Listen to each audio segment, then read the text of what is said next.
Okay, so we've had this on the stove for the half hour. I didn't let the temperature of the mixture, so you can see now. So this is all. It's still relatively warm, but it's warm enough that you can handle and manage.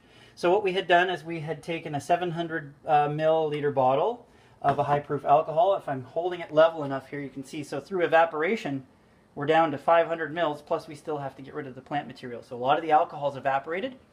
At this point, I want to mention this is not something you want to just take straight. Even after we've strained it and filtered it, there's still enough alcohol in there. If you take that straight and put it onto into your mouth, tissue in your mouth, your lips, your gums, your tongue, they will burn. Yeah, there's enough alcohol in there to burn your mouth and make it very uncomfortable for a few days. So you can we can reduce it further if you like.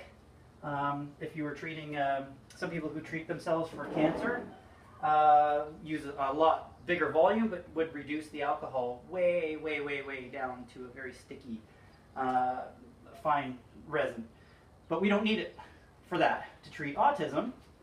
And if you're treating yourself at home for anything else with different strains or varieties, you'll just have to what's called self-titrate to figure out what works best for you, what best is therapeutic dose. So you don't want to feel a whole lot, you want to just numb pain, you want to use it as an antipsychotic like we're doing.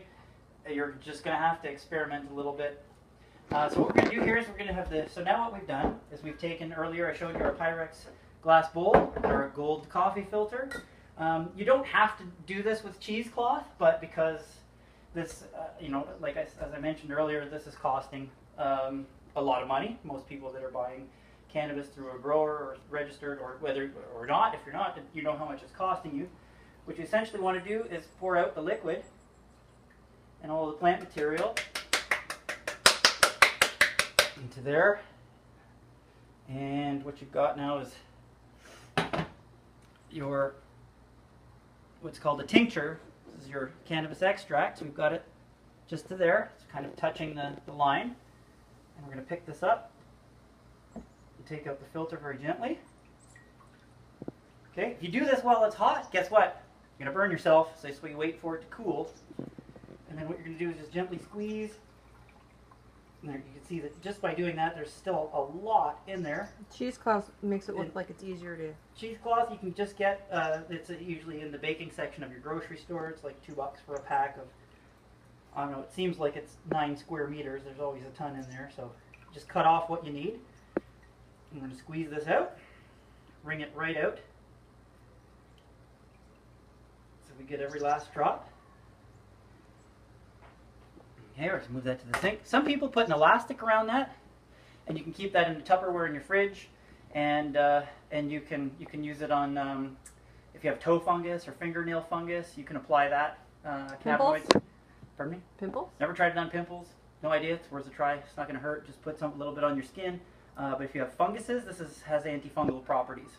So you can just put that right on your fingernails. Take that out once a day. Kind of get your fingers in there. Get a little bit.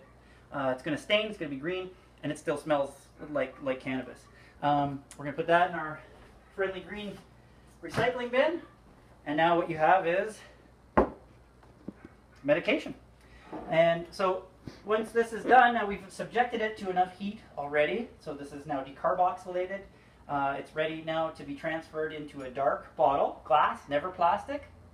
And we're going to just do that, put this little funnel right on top here. We're just going to pour it in, and the color, I don't know if you can capture the color on there. Oops, we're leaking up the side. Is a really nice emerald green. That's the color. If it's brown, you've overcooked it in the oven. You don't want it to be brown. You want that nice dark green, emerald green, even a light green with some strains, but that's about what you want. And then we're going to put that. This is an airtight container that's easy to open and close.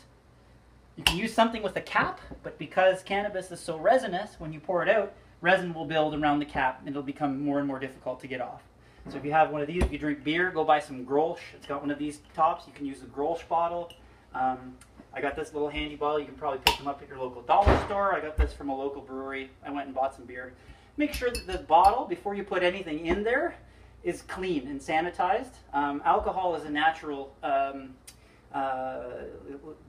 germ killer, so the chances of you having any bacteria in there, the alcohol will kill.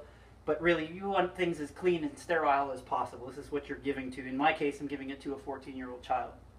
So I want to make sure that everything's good and clean. And then what you do is I label it and just put what it is. This is our CBD tincture, or Ian's medicine, or whatever you want to call it.